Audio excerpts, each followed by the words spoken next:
अगर ज़्यादा ईरान नुकसान पहुंचाएगा तो अमेरिका या इजराइल न्यूक्लियर ऑप्शन भी अडॉप्ट कर सकते हैं। ईरान ने जिस तरीके से रिटेलिएट किया, जिस तरीके से मिसाइल अटैक्स हो रहे हैं लगातार, क्या अमेरिका और इसराइल को इस बात का अंदाजा नहीं रहा था? ताकत से तो सब काम नहीं होता, अगर ऐसा ही होता तो वियतनाम में अमेरिका की विजय हो जाती। सर, जो नए सुप्रीम लीडर आए हैं मुश्तबा खामिनाई, उनके सामने अब क्या चुनौतियां हैं? क्या कुछ उनका एक्शन प्लान हो सकता है? जो ये बने हैं सुप्रीम लीडर, वो इसी वजह से बने कि इनके बड़े अच्छे संबंध जो थे वो सेना से थे। वहाँ की सेना, वहाँ के रिवोल्यूशनरी गार्ड, अमेरिकन आर्मी भी नहीं तैयार है किसी भी मुल्क में कोई बड़ी वार लड़ने के लिए, वो नहीं जाना चाहती। फटीग नजर आता है वहाँ पे। इसराइल के अंदर इस बात पे भी डिबेट है कि भाई क्यों अंदर जाएं या क्यों इतनी लंबी लड़ाई लड़ो। न्यूक्लियर वेपन का इस्तेमाल होना चाहिए। ये वहाँ की जो हार्ड लाइन लीडरशिप है उसमें एक सेक्शन इस तरह की भी बातें करता हुआ नजर आता है। ईरान को अगर फेवरेबल टर्म्स मिलेंगे, सैंक्शन लिफ्ट किया जाएगा, तो मैं समझता हूँ कि जरूर मान लेगा। ईरान आखिरी कंट्री होगा जो युद्ध में जाना चाहता था। टाइम्स नाउ नव भारत के डिजिटल प्लेटफॉर्म पर आपका स्वागत है। ईरान में लगातार जिस तरह के हालात हैं, अमेरिका और इसराइल एक दूसरे पर हमले कर रहे हैं। हमारे साथ आज इसी मुद्दे पर बातचीत करने के लिए विदेश मामलों के जानकार, डिफेंस एक्सपर्ट और एक लंबा तजुर्बा है, खमर आगा साहब मौजूद हैं। खमर साहब, आपका बहुत बहुत स्वागत है। नमस्ते। अ, आज जो है वो ईरान में नए सुप्रीम लीडर का नाम का ऐलान हो गया, मुश्तबा खामेनाई, आयतुल्ला खामेनाई के बेटे। लेकिन अमेरिका कह रहा है, चेतावनी दे रहा है कि ये हमें मंजूर नहीं है। क्या कुछ कहेंगे आप इस पर? देखिए, अमेरिका ने तो पहले ही कह दिया था कि हमें मंजूर नहीं है, बल्कि वो यही इसके अलावा भी कह रहे हैं। वो ये भी कह रहे हैं कि नेक्स्ट लीडर जो भी हो उनसे कंसल्ट करके बने, यानी उनसे तय करके बनना चाहिए, नियुक्ति होनी चाहिए नए लीडर की। इस तरह की बातें हैं। ये बहुत मेरा समझ में नहीं आता कि ईरान की जनता या ईरानी कैसे इसको एक्सेप्ट करेंगे। ईरान कोई वेनेजुएला तो है नहीं, वेनेजुएला के हालात बिल्कुल अलग थे। वेनेजुएला भी एक सॉवरेन कंट्री है, ऐसी बात नहीं है, लेकिन उनके सैंक्शन ने बिल्कुल उनको तोड़ दिया था। लेकिन ईरान में ऐसा नहीं था, सैंक्शन तो ज़रूर लगे हुए थे, क्राइसिस भी बहुत थी इकोनॉमिक, लेकिन ईरान काफ़ी डेवलप हो रहा था उस पीरियड में। उनका इंफ्रास्ट्रक्चर यूरोपियन स्टैंडर्ड का है जो अब ध्वस्त कर रहे हैं ये लोग। और फिर उसके अलावा उनका डिफेंस फील्ड में जो उन्हीं ने अपने मिसाइल और ड्रोन्स और दुनिया भर की सब चीज़ें बनाई जिसकी सभी दुनिया तारीफ करती है। फिर science, technologies, nuclear program, space program, health services में बहुत काम किया है। तो ईरान डिफरेंट था, है वहाँ से। वो कभी भी इस बात। फिर दूसरी बात ये कि ईरान ये अकेला देश है, पर्शियन नेशन, जो काफ़ी इनको प्राउड है अपनी पुरानी सिविलाइजेशन, सभ्यता पे लेके। और ये हमेशा इस बात की कहते रहते हैं कि हम 3,000 साल से, 2,500-3,000 साल से लगातार हमारे यहाँ कंटिन्यूस सिविलाइजेशन रहा है, कहीं रुकी नहीं है मामला। तो ये इस तरह के देश जो हैं ये आसानी से एक्सेप्ट नहीं करेंगे डिक्टेट वहाँ के भी। फिर अकेला आर्यन देश है, इस बात का भी उन्हें बहुत नाज है कि वो आर्यंस हैं। देखिए क्या होता है आगे, ये तो सर, आने आपको वाला नहीं लगता समय कि बताएगा। ईरान ने जिस तरीके से रिटेलिएट किया, जिस तरीके से मिसाइल अटैक्स हो रहे हैं लगातार, क्या अमेरिका और इसराइल को इस बात का अंदाजा नहीं रहा था, या किसी मुगालते में थे? पता नहीं, देखिए साहब, पावर ने ब्लाइंड कर रखा था इन लोगों ने। मेरा ख्याल है कि ईरान ने, इसराइल ने ये सोचा होगा कि हम पहले ही दिन सबको मार देंगे, और किया भी, कोशिश की। मगर ईरान काफ़ी तैयार था कि ऐसा हो सकता है, उसके हिसाब से उन्हीं ने सक्सेशन अपना तैयार कर रखा था डिफरेंट फील्ड्स में।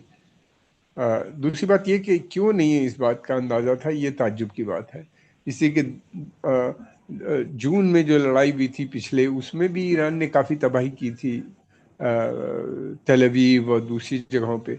इस दफ़े इसराइल ये सोच रहा था अमेरिका शुरू से साथ में होगा तो ईरान कमज़ोर पड़ जाएगा और ईरान को पीट लेंगे। ईरान कमज़ोर तो है ही, इसमें कोई शक नहीं है अमेरिका और इसराइल की ताकत के आगे।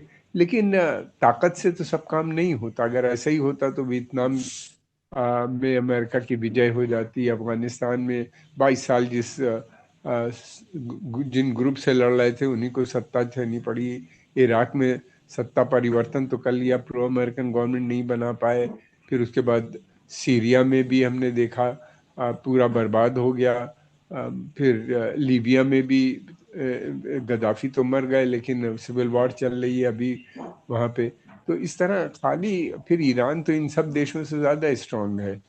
मुझे लगता है कि ये युद्ध अभी चलेगा। हाँ, ये है कि अगर ज़्यादा ईरान नुकसान पहुंचाएगा तो अमेरिका या इसराइल न्यूक्लियर ऑप्शन भी अडॉप्ट कर सकते हैं।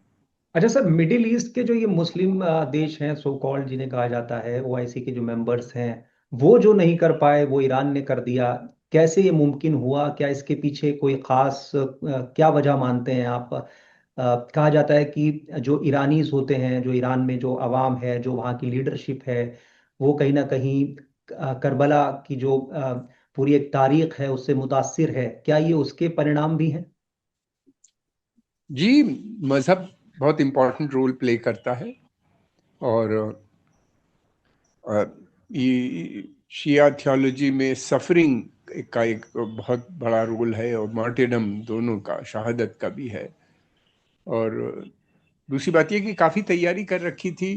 पड़ोस के जो देश थे इनके पास फौज तो है नहीं, न Saudi Arabia, UAE, Qatar, Bahrain. इनकी ये तो अमेरिका पे डिपेंडेंट करते हैं सिक्योरिटी के लिए। इनका एग्रीमेंट भी है ज़्यादातर देशों का, ऑयल फॉर सिक्योरिटी। यानी ये सस्ता तेल अमेरिका को देंगे, उसके बदले अमेरिका इनको सिक्योरिटी प्रदान करता है, सुरक्षा सुरक्षा। और साथ में ये भी एक एग्रीमेंट था कि आप तेल का कारोबार जितना है वो डॉलर में होगा। तो अमेरिका का इससे बहुत फायदा हुआ। लेकिन जब ये युद्ध शुरू हुआ तो अमेरिकन, सभी जगह अमेरिकन बेसिस थे जिसके ऊपर इसराइल ईरान ने अटैक किया। तो जितने अमेरिकन सोल्जर थे वो मुल्क ही छोड़ के भाग गए। कुछ मुल्क छोड़ के चले गए, कोई जो बचे थे कुछ बहुत से वो होटल्स में शिफ्ट कर दिए गए। तो वहाँ पे कोई लड़ने वाला नहीं था इनसे। इस बात का काफ़ी गुस्सा भी है। सऊदी ने इस बात को कहा भी कि हमने billions and billions of dollar खर्चा किया इन लोग के ऊपर, बेसिस बनाए, और अंत में जब हमारे पास ज़रूरत पड़ी, ईरान ने अटैक किया यहाँ पे, तो ये मुल्क ही छोड़ के चले गए। तो ये प्रॉब्लम थी। दूसरी बात ये कि कोई दूसरा देश किसी के लिए लड़ता नहीं है। ये नहीं लगता कि वो अ, ईरान एक शक्तिशाली देश है, उससे वो क्यों लड़ेंगे। आखिर अमेरिकन था, अमेरिकन का इंटरेस्ट अलग था। अमेरिकन, और फिर दूसरी बात ये कि वो ये भी जानते हैं कि जितने अरब वीक होंगे उतना ज़्यादा अमेरिका पे उनकी निर्भरता और बढ़ जाएगी आने वाले समय में। खैर ये सब अभी बातें जल्दी हैं करना, क्या होगा ये तो समय बताएगा। सर, जो नए सुप्रीम लीडर आए हैं, मुश्तबा खामिनाई, उनके सामने अब क्या चुनौतियां हैं अब से, आज से? और क्या कुछ उनका एक्शन प्लान हो सकता है अमेरिका इसराइल को लेकर?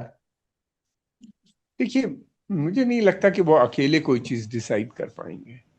वहाँ पे दो बड़े पावर सेंटर्स रहेंगे और एक कलेक्टिव लीडरशिप। फिलहाल जब तक वॉर चल रही है उसमें एक वॉर कैबिनेट टाइप की बनती हुई नज़र आती है, जो पहले भी एक्ट कर रही थी। अली लारीजानी और कई एक लोग थे उसके अंदर, जो अलग अलग स्टेटमेंट्स दे रहे थे अलग अलग चीज़ों में। और फिर उसके अलावा सबसे बड़ा रोल होगा उसका IRGC, यानी रेवोल्यूशनरी गार्ड कोर जो है ईरान की, उसका एक बहुत बड़ा रोल होगा इस वक्त वार में है।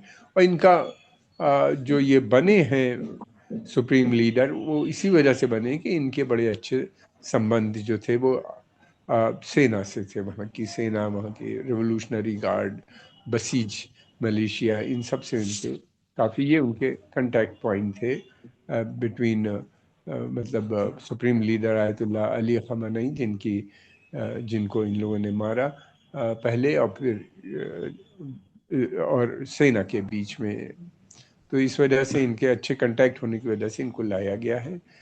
थियोलॉजिकली अगर देखा जाए तो ये बहुत ज़्यादा इनके पास नॉलेज नहीं है, ये आयतुल्ला नहीं है। जो एक जो जो मर्ज फ़क़ी का रोल होना चाहिए उसमें ये काफ़ी कम है। लेकिन क्योंकि ये पावर के बहुत करीब रहे, इनके फादर थे, तो इस वजह से इन सब चीज़ों को देखते हुए कि वो पॉलिसी का कंटिन्यूएशन के लिए ज़रूरी था इनको लाना, यही वो लोग कहते हैं, इस वजह से इस बिना पे इनको बनाया गया है।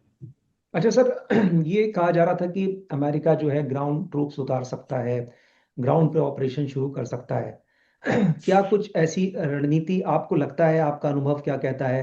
क्योंकि हमने देखा कि अफगानिस्तान में क्या हाल हुआ, सीरिया में क्या हाल हुआ, इराक में क्या हाल हुआ। अमेरिका ये गलती करेगा? और ऐसे में जब वहां पर मिड टर्म इलेक्शंस हैं, ट्रम्प ये गलती करेंगे क्या? देखिए, कुछ चीज़ें ऐसी होती हैं कि मजबूर हो जाता है, एक के बाद एक के बाद हो जाता है। जीत दिखानी ज़रूरी है उनको। और अ, शुरू से लग रहा था ईरान के पास जिस किस्म की मिसाइल्स थी, और जून के वार में उन्हीं ने यूज़ किया था कि ईरान काफ़ी तैयार है युद्ध के लिए, लेकिन फिर भी अटैक हुआ।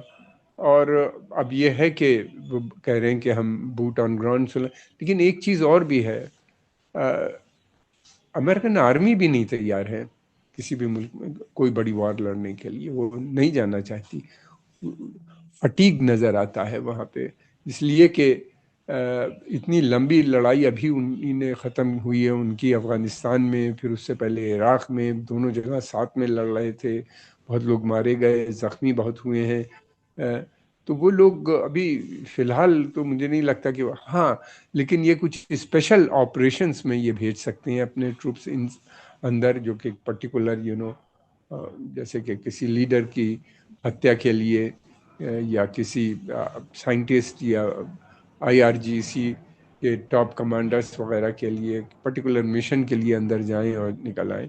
वो भी इतना आसान नहीं होगा, लेकिन ये इस तरह की चीज़ें हो सकती हैं। और दूसरी बात ये भी है कि इसराइल के अंदर इस बात पे भी डिबेट है कि भाई क्यों अंदर जाएं या क्यों इतनी लंबी लड़ाई लड़ो।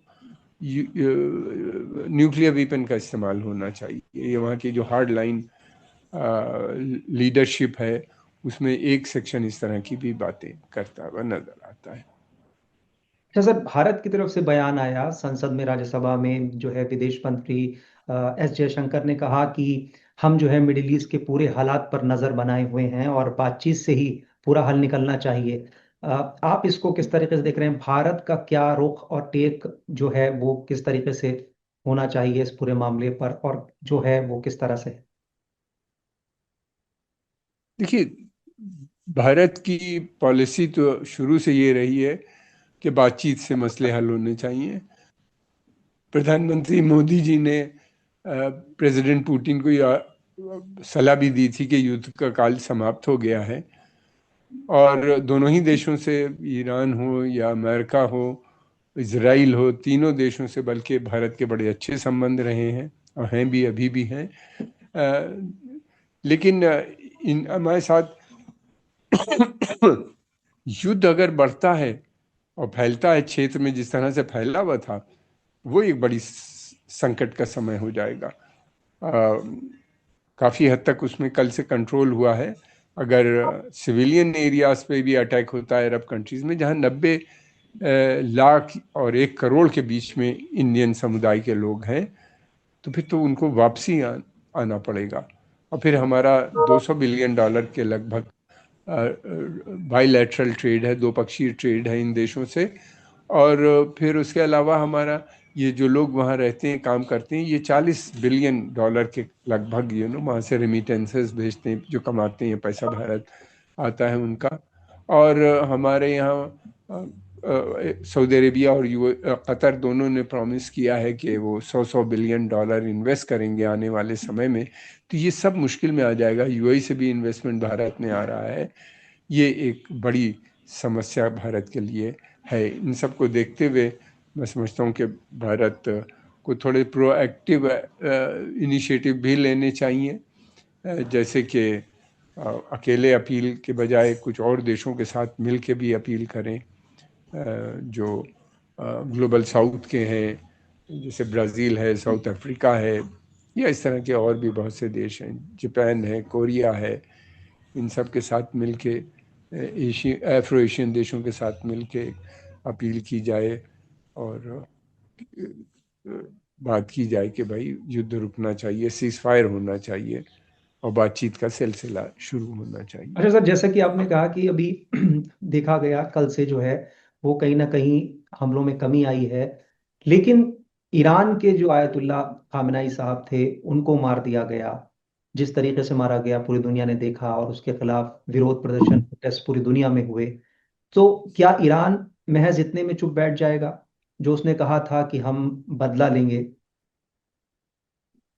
देखिए, ईरान का जहाँ तक सवाल है, ईरान को अगर फेवरेबल टर्म्स मिलेंगे, सैंक्शन लिफ्ट किया जाएगा, तो मैं समझता हूँ कि ज़रूर मान लेगा। ईरान आखिरी कंट्री होगा जो युद्ध में जाना चाहता था, कभी नहीं जाना चाहता था वो युद्ध। उसका बहुत मैसिव डेवलपमेंट एजेंडा था, और जो चल रहा था, जिस तरीके से वो डेवलप हो रहा था और तरक्की कर रहा था, उसके ऊपर एक बहुत बड़ा सेटबैक पहुंच गया उसको इस युद्ध के चलते हुए।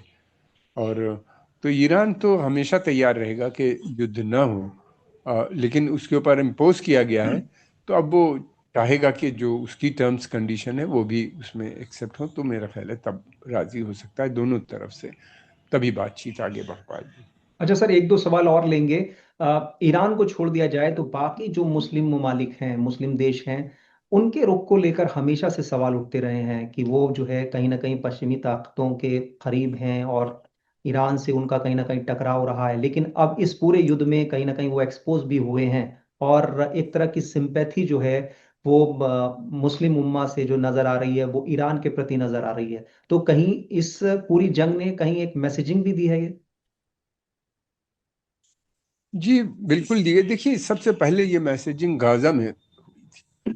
गाजा में ये खुल के सामने आ गया था कि ईरान ही अकेला देश है जो फिलिस्तीनियों की समर्थन में खड़ा है। जैसे कि बाकी सब जितने भी देश थे, ये सब इसराइल, अमेरिका के साथ मिलके, अरब के सारे देश, जब भी अगर कोई मिसाइल होती या ईरान से जाता था उस एरिया में, उसको सारे देश मिलके गिराते थे, इन्हीं देशों से।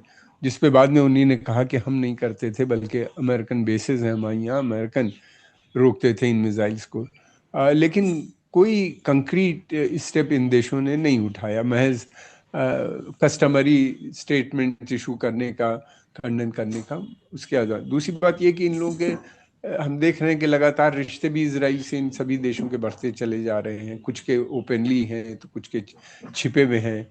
और लेकिन आजकल कोई चीज़ छिपी हुई होती नहीं, इसराइल खुद ही लीक कर देता है, या बाद में पता चल जाती है, लीक्स आ जाते हैं। तो इनके खुद, देखिए, ये देश जितने भी हैं ये इतने ज़्यादा अमेरिका पे निर्भर हैं कि जो अमेरिकन कहेगा वो ये करेंगे। इनकी जो थोड़ी बहुत इनके पास खुद मुख्तारी थी, मुझे लगता है कि वो भी अब धीरे धीरे ख़त्म होती हुई नज़र आ रही है। जिस तरीके से प्रेसिडेंट ट्रंप इन देशों से डील कर रहे हैं, उन्हीं ने कहा कि हमको $1 ट्रिलियन सऊदी अरेबिया से मांगा, $1 ट्रिलियन यूएई, 1 ट्रिलियन कतर से। बाद में पता चला कि $5 ट्रिलियन इन लोगों ने दिया, और साथ में एक जहाज भी दे दिया 747 बड़ा, as a gift to president Trump. तो इतना ज़्यादा इनका फ्यूचर, इनका सब कुछ लिंक है इन रिजीम्स का अमेरिका के साथ, और अमेरिका चाहता है इसराइल, तो ये इसराइल के साथ खड़े हुए नज़र आते हैं। इनकी क्षमता नहीं है कि कोई इंडिपेंडेंट फॉरेन पॉलिसी ले सके। इनका जो एग्रीमेंट है ऑयल फॉर सिक्योरिटी का, उसने इनको पूरी तरीके से, इनके पास सेना तो है नहीं। अब ये पाकिस्तान को ला रहे हैं कि पाकिस्तान आ जाए, इंटरनल सिचुएशन पाकिस्तान संभाले, एक्सटर्नल सिचुएशन अमेरिका था डील करेगा। लेकिन जब वक्त पड़ा तो अमेरिकन सोल्जर ही वहाँ से चले गए। ये बड़ी दुविधा में है, इनके लिए बहुत बड़ी मुश्किल है, और ये खुद स्वयं आर्मी बनाने के पक्ष में नहीं है। इनको लगता है अगर आर्मी बनाएंगे तो आर्मी स्वयं कू करके सत्ता में ना आ जाए, इस वजह से ये आर्मी नहीं बनाते। अच्छा सर, ये आखिरी कैसे हल सवाल। करेंगे? ये जंग अब आपको कहाँ जाती दिख रही है? क्या ये लंबी खिंचेगी रशिया इजराइल की तरह, या फिर ठहराव आएगा किसी तरह का, बीच में कुछ बातचीत या कुछ और? कैसे देख रहे हैं? देखिए, ये जंग जितनी जल्दी खत्म हो जाए उतना बेहतर होगा। मेरा मानना यह है। ईरान पूरी तरीके से तैयार है एक लंबी लड़ाई लड़ने के लिए। अभी तो उसने अपने जो अच्छे वेपन्स हैं जो नए बनाए थे, हाइपरसोनिक मिसाइल्स वगैरह, उसका बहुत कम इस्तेमाल किया है। अभी वो ड्रोन्स और इन सब चीज़ों का बीच बीच में वो करते हैं इस्तेमाल अपनी। उनकी उनकी पूरी स्ट्रेटजी इसी में है कि वॉर को में जितना पुराना उनके पास वेपन सिस्टम है उनको इस्तेमाल करो, ताकि अमेरिकन और इजरायली के पास जो एयर डिफेंस सिस्टम्स हैं वो एग्जॉस्ट हो जाए। और काफ़ी हद तक कम भी हो गए हैं। अमेरिका इसराइल दोनों डिमांड कर रहे हैं, यूरोप से, या अमेरिका ने डिमांड की है कुछ लैटिन अमेरिकन कंट्रीज से, कि उनके पास जो मिसाइल्स वगैरह हैं वो उनको सप्लाई करें। तो ईरान तैयार तो है पूरी तरीके से, मगर इंटरनेशनल इकनॉमी को देखा जाए या वैसे देखा जाए तो बेहतर ये होगा जितनी जल्दी बंद हो जाए। इसलिए कि यूरोपियन अमेरिकन इकनॉमी रिसेशन से तो बाहर है, मंदी के दौर से तो निकला है, लेकिन अभी बहुत कमज़ोर है। और दोबारा से रिसेशन आया तो फिर उसका इम्पैक्ट, ट्रिपल इफेक्ट जो है वो पूरे एशिया अफ्रीका पे भी पड़ेगा। और युद्ध से अगर अमेरिकन दूसरी तरफ ये सोच रहे हैं कि कोई उनके ऑब्जेक्टिव पूरे हो जाएंगे, तो युद्ध से ऑब्जेक्टिव भी पूरे होते हुए मुझको नज़र नहीं आते। ठीक है सर, बहुत बहुत शुक्रिया, आपने इस पूरे मुद्दे पर हमसे बातचीत की, इसके लिए धन्यवाद।